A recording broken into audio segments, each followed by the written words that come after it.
형제가족 여러분 안녕하세요. 오늘은 8월 1일 월요일 말씀이 자라는 밭이라는 제목으로 마태복음 13장 1절부터 17절까지를 묵상합니다. 1절 그날 예수께서 집에서 나가사 바닷가에 앉으심에 큰 무리가 그에게 몰려오거늘 예수께서 배에 올라가 앉으시고 온 무리는 해변에 서 있더니 자, 예수님께서 갈릴리 호숫가 바닷가로 나가셔서 계셨는데 그때 큰 무리가 그에게 몰려옵니다.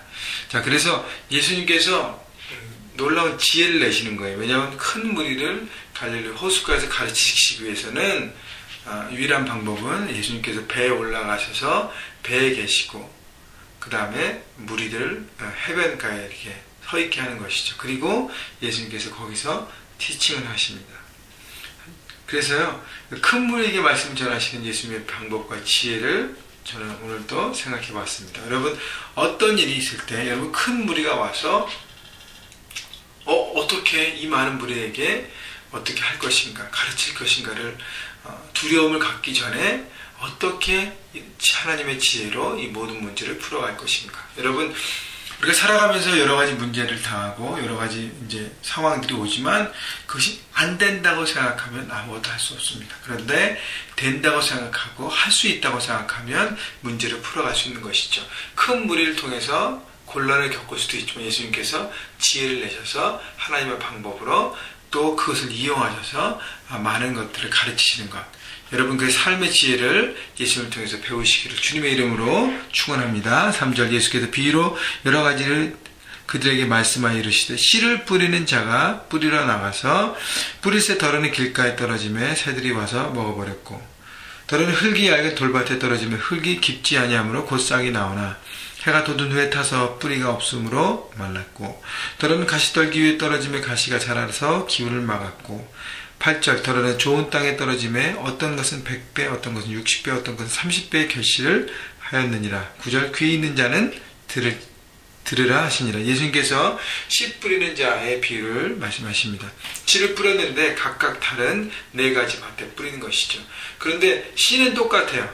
그죠? 보면 씨는 똑같지만 결과물은 틀립니다. 무엇에 따라서요?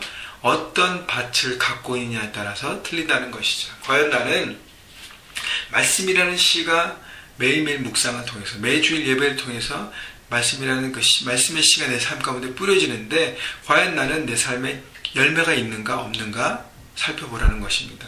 여러분 좋은 땅에 뿌려진 씨만이 자라서 귀한 열매를 맺게 되는 것입니다. 결국 그래서 말씀은 똑같은데요. 중요한 것은 뭐냐면 내가 어떤 마음으로 어떤 자세로 어떤 생각으로 말씀을 받고 있느냐는 것이죠. 길가라는 밭이 된다면 새 악한 영이 와서 말씀이 내리자마자 바로 잡아가는 것이죠. 영적 전쟁 가운데 우리가 깨닫고 어떤 우리의 틈을 보이지 않고 날마다 무장하며 갈 필요가 있는 것이고요. 돌밭이라는 것은 흙이 깊지 않다 그랬습니다. 말씀을 받고 너무너무 좋았는데 어떻게 깊지 않다는 것은 뿌리가 내릴 시간이 없기 때문에 거기서 어떻게 해요? 뿌리가 없기 때문에 그 씨가 잘 자라지 못한다는 것이죠. 여러분 우리 인생의 어떤 말씀의 씨가 이렇게 뿌리가 깊게 내리기 위해서는 한 가지 방법밖에 없습니다. 말씀을 묵상하고 여러분 삶 가운데 적용하면서 그런 프로세스의 어려움들을 경험하고 실패하지만 때로는 잘 안 되지만 적용하려고 애쓰면서 우리 삶 가운데 그렇게 살아갈 때 말씀이라는 그 뿌리가 내려지는 것이죠. 그리고 매일 쉬지 않고 최선을 다하면서 하는 과정 가운데 뿌리는 시간이 지나면서 점점 내려지는 것입니다. 여러분 뿌리를 내리는 것은 속성으로 내릴 수가 없습니다. 속성으로 내리는 뿌리는 반드시 뽑히게 돼 있어요. 그렇기 때문에 여러분 뿌리를 내리는 작업이 필요하다는 것. 그래서 뿌리 내리는 것은 정직하다는 것. 그래서 매일매일 성실하게 말씀을 듣고 내 삶 가운데 적용하려고 애쓰는 것. 적용 못해서 실패할 수도 있습니다. 그러나 적용하려고 애쓰는 그 삶 가운데 그래서 적용할 때 그것만이 내 것이 되기 때문에 필요한 것이고요. 가시떨기라는 것은 가시라는 것이 자라서 말씀이 자라는 그 기운을 막는다 그랬는데 가시는 바로 세상적인 마음. 여러분 두 주인을 섬길 수 없다는 듯이 세상의 어떤 재물, 권력, 명예 여러 가지 있잖아요. 더 가지려는 마음, 탐심 여러 가지들 세상적인 어떤 그것 추구하는 그것에 더 내 마음을 둔다면 말씀을 전하지 않는다는 것이죠. 그래서 좋은 땅이라는 것은 하나님은 내 삶의 주인으로 모시고 살아가고 말씀을 듣는 그 자세가 중요한 것입니다. 자, 그래서 10절 보세요. 제자들이 예수께 나와 이르되 어째 그들에게 비유로 말씀하시나이까. 여러분, 제가 한번 설교한 적도 있지만 제자와 무리와의 차이입니다. 무리는 그 주변에 있지만 제자는 어떻게 예수님 앞에 나왔습니다.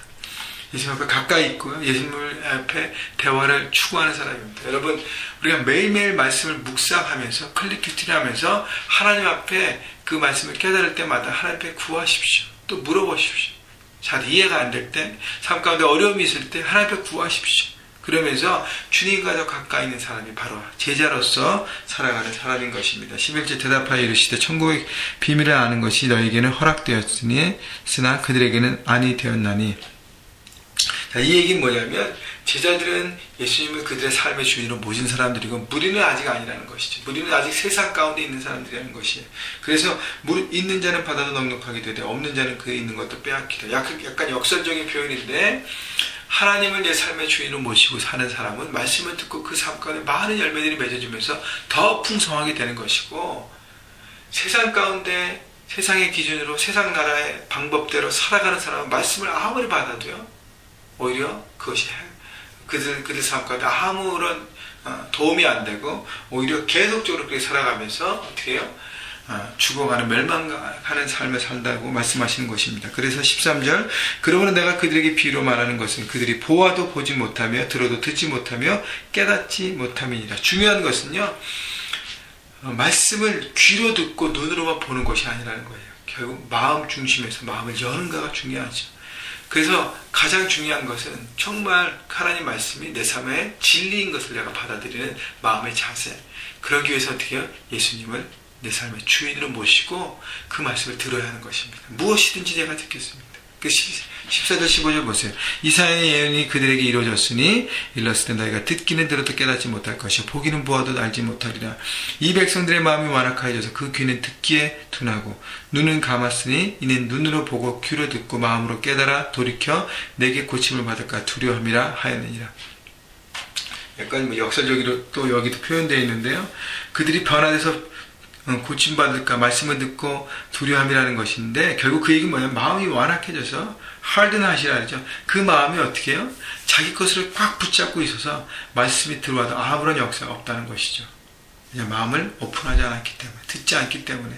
여러분, 그래서 귀로라도 제가 설교를 하면요 많은 사람들이 말씀을 듣고 있습니다. 근데 눈으로 보고 귀로 듣고 있는 사람만 있고요, 어떤 사람은 그 말씀이 마음에 심겨지고 뿌려져서 변화가 되는 모습들을 보고 있습니다. 여러분, 그 차이는요, 내 마음을 여는 건가, 정말 내가 귀를 기울이고 하나님 말씀으로 내가 듣고 있는가가 중요한 것이죠. 그래서 말씀은 능력이 있습니다. 말씀은 운동력이 있어요. 말씀은 의로 교훈하고 책망하고 바르게 하는 능력이 있습니다. 그래서 말씀을 들으면요 변화될 수 있어요. 중요한 것은 계속 반복되지만 내가 마음을 여는가, 내 중심을 여는가, 그러면 말씀이 심겨지면 정말 무섭게 자라고 무섭게 열매가 맺어지는 것이죠. 16절 그러나 너희 눈은 봄으로 너희 귀는 들음으로 복이 있도다. 그렇습니다.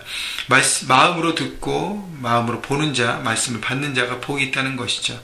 왜냐하면 그 말씀이 심겨져서 생명이 살아나고 빛이 비추어지고 새롭게 되는, 그래서 귀한 열매가 맺어지는 놀라운 역사가 일어나지 않습니까? 여러분, 말씀을 읽고 여러분 킬리키트를 듣고 묵상하면서 거기에 그치지 않고요, 하루에 한 가지만 붙잡고 여러분 적용하는 것에 여러분 삶에 노력하십시오.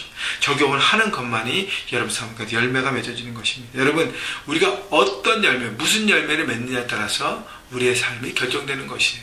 아무리 말씀이 뿌려지고 해도 내가 꽉 붙잡고 내 생각을 변하지 않고 아무 움직이지 않는다면 여러분, 내 삶에 아무런 열매가 맺어지지 않은 버려진 땅과 같은 삶을 살아가게 되는 것입니다. 17절 내가 진실로 너에게 이르노니 많은 선지자와 의인이 너희가 보는 것을 보고자 하여도 보지 못하였고 내가 듣는 것들을 듣고자 하여도 듣지 못하였느니라. 다시 얘기하면 많은 구약의 선지자들이 메시아를 기다리며 오실 것이다 했지만 아무도 보지 못했다는 것입니다. 지금 너희들, 나와 함께 있는 제자들 얼마나 큰 축복이라는 거예요. 메시아와 함께 동시대에 살면서 함께 말씀을 듣는 것. 여러분, 우리는요, 하나님 말씀을 매일매일 묵상할 수 있는 하나님 말씀을 주신 것이 축복입니다. 주님은 오늘도 우리와 함께 말씀을 통해서 만나주신 것이죠. 여러분, 큐티하는 것, 묵상하는 것, 여러분, 하나님 우리에게 주신 큰 축복이에요. 그래서 이 축복을 누리는 삶을 살아가시기를 주님의 이름으로 축원합니다. 그래서 매일매일 힘들지만, 때로는 바쁘지만, 분주하지만 말씀을 읽고 읽는 것에 그치지 않고 생각하고 묵상하고 내 마음 중심으로 받아들이면서 그 말씀이 여러분 삶 가운데 투영돼서 역사함을 통해서 이루어지는, 그래서 귀한 열매가 맺어지는 삶을 사시기를 주님의 이름으로 축원합니다. 말씀의 꽃은 적용이에요. 그래서 말씀을 듣고 어떻게 하면 내 삶 가운데 행하여야 될 것인가를 생각하고 움직이셔서 귀한 열매가 여러분 삶 가운데 맺어지기를 주님의 이름으로 축원합니다.